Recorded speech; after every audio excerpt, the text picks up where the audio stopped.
Familiarity drives connection.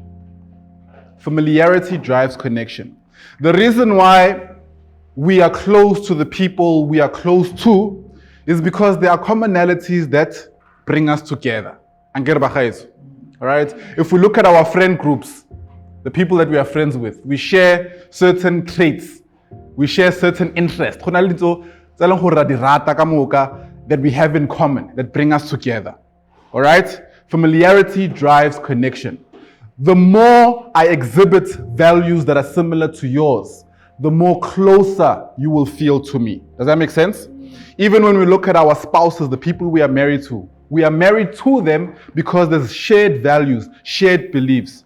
It would be very difficult if I was Hindi to marry someone that doesn't believe in my cultures, believe in my religion. It would be very difficult. If I was Jewish and someone was atheist, there would be a very difficult relationship to build because fundamentally my beliefs, mutuo, doesn't connect with them. All right? So the same is true in business. All right? Clients want to do business with suppliers who exhibit value systems, beliefs that are similar to theirs. Okay? So the closer we can get from an image perspective to look like our clients, the easier it becomes for them to build connections with us. Does it make sense? All right? So for example, if I want to do business with Impala Platinum or Anglo American or ABSA, okay, I need to first do my research on what their brand looks like. And when we say look, we mean all the experiential features, all right?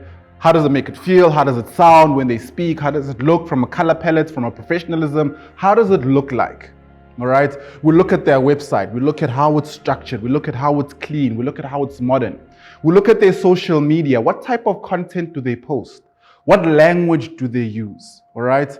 And then as entrepreneurs, we ask ourselves, how can I position my business so that there are similarities that can connect me to my clients? All right? And digital platforms are a powerful way to start learning and developing that mirror effect that brings us closer to our clients.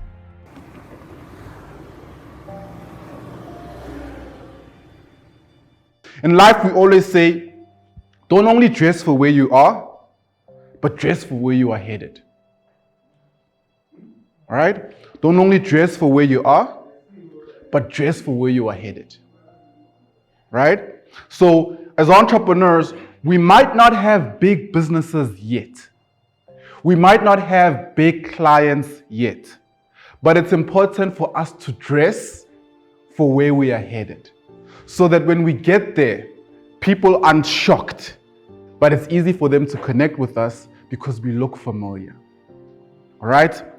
Digital is a powerful tool to cue professionalism. All right?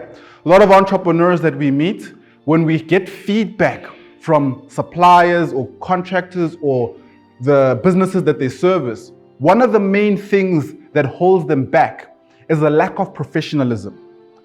Not that they're doing it deliberately, it's just that they're not aware that the things that they are doing are being considered as unprofessional. All right? So it's important for you to know your clients, look at how they present themselves, so you understand what they regard as professional. So hakubona ebe wena wa mpolela gore kgwebo ya gago, business ya gago ira place stareng. Ha ke bona profile, ha ke bona image ya gago, ha ke bona website ya gago, ha ke bona gore email tsa gago re ngola yang, na do I believe that you are who you say you are based on this perception.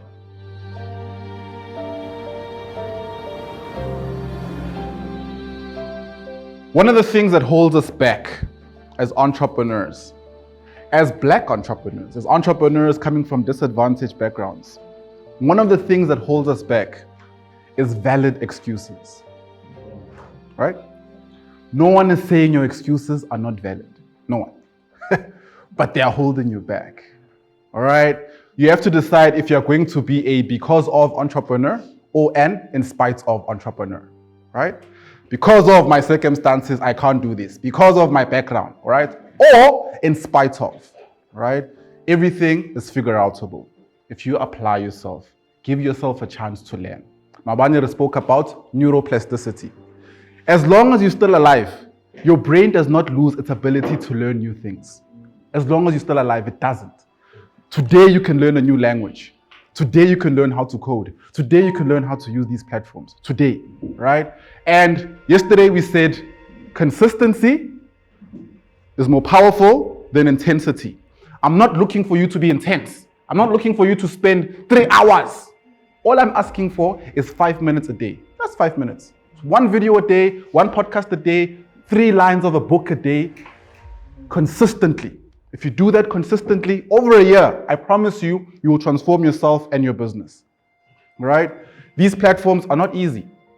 They're challenging, right? They're intimidating. But if you apply yourself 5 minutes every day, 3 months, 6 months down the line, you will know these platforms inside out.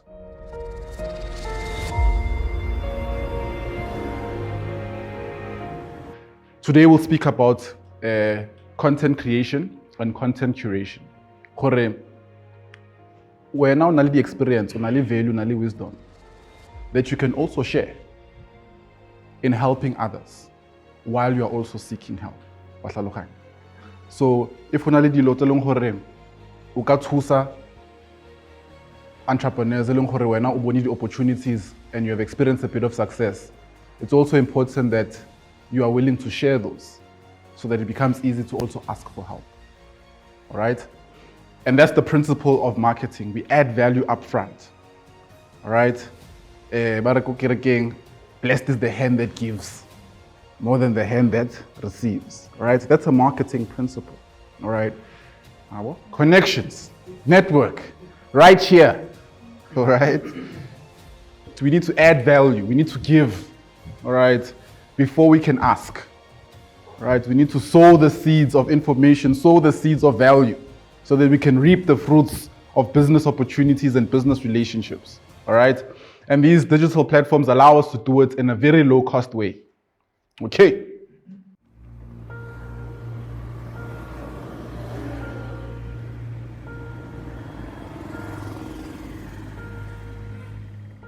That is the starting point of outbound marketing. All right? We start with driving awareness. Your prospective clients need to be aware that your business exists. Right? That's why yesterday's homework was your presence on LinkedIn, right? Because research has shown us that 9 times out of 10, the business professionals that we seek to do business with have LinkedIn profiles, or there is some kind of connections that we can get with them via people on LinkedIn. Their colleagues are on LinkedIn, all right? So it's very, very important as a starting point to be in the places where our prospective clients are, to be in the vicinity, have a close proximity. All right. The powerful thing about LinkedIn, which we'll chat about today, information. What in their line of business or industry or profession, all right, do they find valuable? You can see the posts that they like. You can see what they're posting, what they're sharing, what they're commenting on. That gives you an indication of what they perceive as valuable.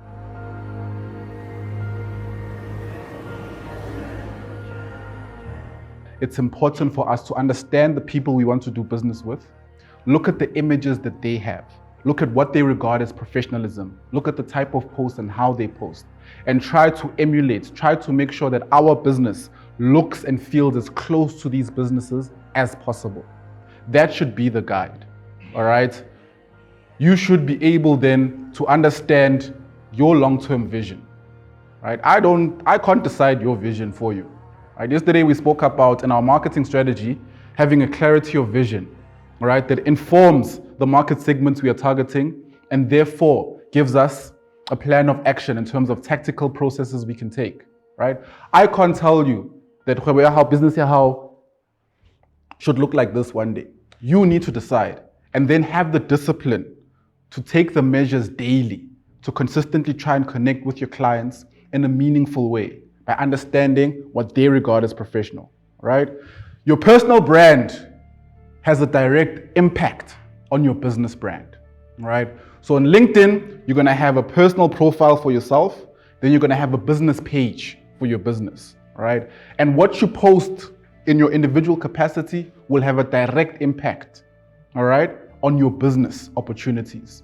Because even if we are business to business players, people do business with individuals, right? At the end of the day, when you sit in front of an engineer or a mining manager or a project manager, he offends, all right, with all his belief and radical ideas, right? That's why it's important to be mindful constantly of the relationships we're looking to build and strategically have plans and processes in place to try and drive this awareness by making it about our clients as much as possible.